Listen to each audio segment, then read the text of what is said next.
he's almost gotten better with time. Like when it comes 100%. To rapping, like I don't. 100%. Oh my God. And even I want to even add in here that Lil Wayne has shown like hints of being conscious in his music. Like forget what he said in interviews, but like from the song Georgia Bush to Tie My Hands to like there are deep to even Hustler's music. Hustler music on Carter 2. Like there's introspective Wayne songs. For sure. So I don't want to make it seem like all his music is just whatever, but I just haven't necessarily seen it like his lyrical substance.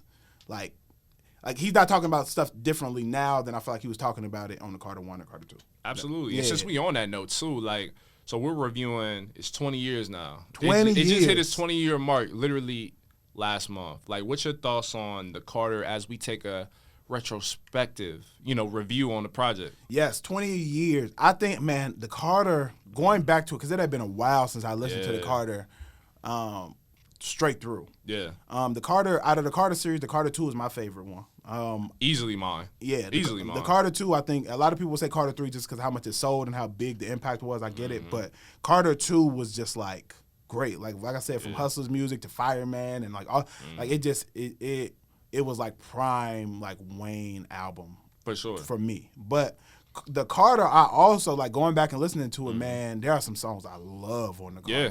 And I didn't realize it until I went back and was like, man, I forgot how many songs on here I really, really liked. And how high of a level Wayne was rapping at on this album. Even at that point. Like, crazy. I don't know what age he was at on this when this dropped. He was like 21. 21? Oh, 21, 22. And out rapping, yes. Yeah, bro, rapping on this album. Rapping. He was seasoned by this point, too, so you can hear it. It's reflective in the actual, like, music at this point. Like, even when, because we know how he's evolved as he went through the Carter series and, like, the mixtape Wayne era. Like, we saw how he kind of, like, eclipsed even at this point. But, 100%. Like, for the moment, bro, like, some of these songs, it just took me back to, not taking me back because I didn't grow up in Louisiana, but I just envisioned, like, maybe Freaknik or something, or like he paints the pictures. He paints the picture. Like I can see people kicking it in Baton Rouge, like going crazy to this. And most of it is produced by Manny Fresh. I know there's some Jazzy Faye production on here too, but a lot of it is produced by Manny Fresh too. Bruh, and I got to shout out to him because like you hear him in all. You of hear it. him, yeah. Like this is almost like a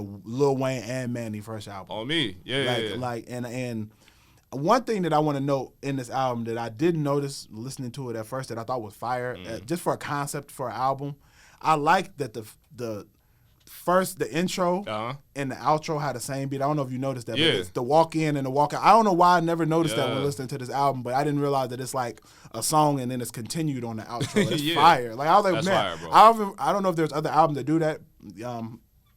Make sure y'all tweet us, Instagram us if y'all know of other albums that do that. But I can't think of another album off the top of my head that does that. I can only think of one off top, and it's one of Jay-Z's. What is it? Life and Times. Life and Times. The third one. Yeah, okay. Which I feel like that's one of his more underrated joints. That really and American Gangster. But American Gangster. Joint is fire. Oh, my God. I think American Gangster is definitely in my top 5 Jay-Z albums. And that's saying a lot because Jay-Z has a lot of albums. He got a lot of classics, bro. But the American Gangster is a great album.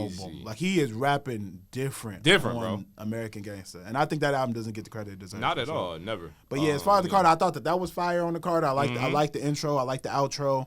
I like the Carter actually has the first Lil Wayne song I heard outside of Drop It Like outside of Back That Thing Up. Back That Thing Up. Because Back That Thing Up is like, he's on the end of it. Just, wobbity, wobbity, wop. But actually rapping, my first time hearing Lil Wayne was actually Go DJ. Yeah. I remember as a kid, like, watching the Go DJ video on BET, like, actually seeing it. And that was, like, my introduction to Wayne was Go DJ, which I think is, like, just a classic. Classic, bro. Classic. Oh, it's one of my favorite joints. It takes me back to them elementary school days, bro, where I'm watching 106 in Park after school, like while I'm neglecting this homework, like 100%, bro. Like I'm not gonna lie to you though.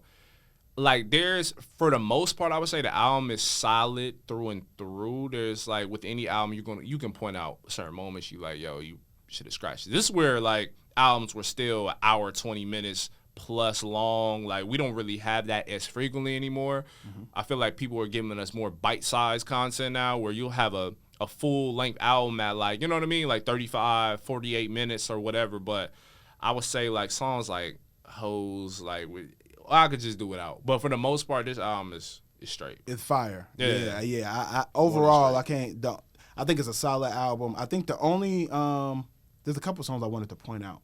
Oh, okay, I know one. One I want to point out is one of my favorite songs on this album is "Miss My Dogs." Miss My Dogs. Any song that is a go-to of mine when I'm going through something, I have to always put some extra emphasis on it. Like "Miss My Dogs" is one of those songs that you put on when like there aren't too many like I miss my homie songs. Right. You know, there's a few, but there aren't a lot of them. And I feel like "Miss My Dogs" is like one that embodies that. Whether it's like a friend who you just lost touch with, whether it's a friend who died unfortunately or is in prison, whatever the case may be that made you all disconnect. I think that "Miss My Dogs" is like it embodies that so perfectly, and you can really hear the pain in Lil Wayne's voice over the song, which is something I always emphasize too. Is like the performance when you can actually hear the pain in people's voice is just different. It's different. And again, like some of the highlights for me is just the party records, bro. Like I can just envision if I could transport myself back to early 2004, bro, listening to Earthquake with Jazzy Jeff, or not Jazzy Jeff, Jazzy Faye. Yeah. Bro,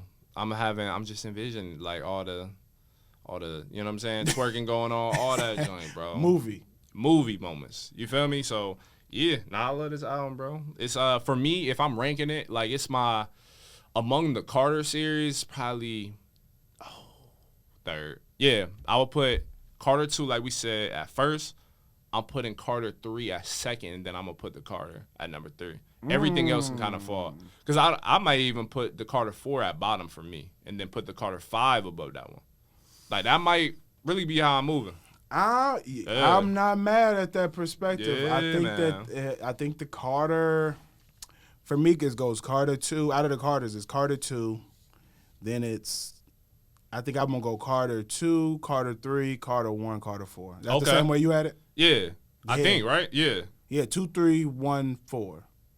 Yeah. Yeah, I'm going to put Carter 4 last. Carter 4 does have some stuff on there. It got some stuff. It got some joints. I believe John is on Carter 4, which is one of the hardest beats on the planet. I think that has She Will. She Will on it, yeah. Which is crazy. I definitely. But the Carter classic album, I think this really stamped Wayne for what he was in hip hop and what he would become. I think this was the first one that was like, oh, Wayne is a problem as a solo artist. Like for sure. This isn't his first solo album, but it's like it's the staple. It's a staple, and I feel like it was like the precipice. Like it really kind of sparked him to have that moment on the Carter 2, which again is our top Carter album. Like it was almost like he took that step, but that was what he needed to get to that point. You 100%. Feel me? And from there, he was off and running. He was off and running. And I just got to salute to you for using that vocabulary with precipice. Yeah, I've never used You're that word a before. journalist, bro. Yeah. Yeah. I ain't never used that word before, bro. But I used it today. I hope I used it right, people. Bro, I think you did, though. Yeah, well, I think you did, bro. Precipice is impressive. Yeah. Man, you vocab word of the day, bro. Gold stars. That's crazy. Yo, listen. Look, but no. Salute to Carter. 20 years in, and salute Lil Wayne, man. Like I said, and Wayne is still relatively young. Like Wayne is only 41, so we still might get introspective Wayne again. Like we might get an album of him really talking about all the stuff he's gone through, and I think he needs that 444. I would want to see a 444. I want to see that. I want to see Wayne's like introspective album where he's talking about how he's grown and the stuff he's gone through within the music industry and like that. I want to see that from Wayne. I want to see it. I hope he we got get it in him. So yeah. Yeah. He definitely has it. Got it.